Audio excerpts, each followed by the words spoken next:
So, Kristen, tell us what's expected to happen in court today. Well, we know that a judge is expected to excuse a second round of jurors. The trial itself is slated for January 14th, so like you said, just a week from today. So they want to move things along here. Lane's attorneys have asked for a change of venue, but the judge wants to wait and see if an unbiased jury can be selected here. Prosecutors have said T.J. Lane admitted to taking a .22 caliber pistol and knife to Chardon High School, then opening fire on a group of students sitting in the cafeteria on February 27th. Back in October, Lane pleaded not guilty by reason of insanity. Before his case was sent to the adult felony court, though, Lane was ruled mentally competent to stand trial in juvenile court. T.J. Lane's trial is expected to last anywhere from 6 to 8 weeks. If convicted, though, he faces a maximum sentence of life in prison without parole. We'll send it back to you guys.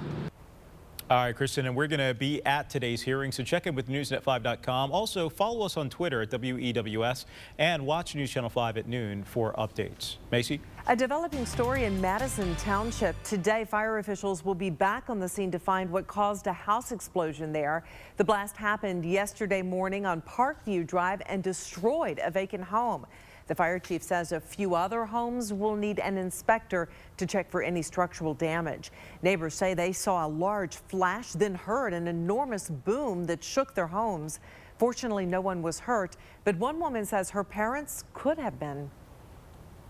My parents here in this house had just gone upstairs to bed, so when the explosion, they felt the explosion and heard it, it would have had they been in their living room, they would have been covered in glass because it blew out their windows.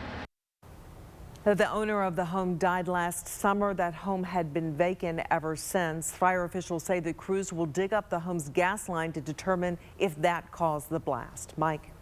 Macy, right now we have some new pictures of daring thieves to show you. It's a story that News Channel 5 assignment editor Cedra Mayfield uncovered overnight. So, Cedra, what do you know about this crime? Well, Mike, the whole thing was caught on surveillance cameras. Now Minter police are on the hunt for what appears to be a Bonnie and Clyde duo.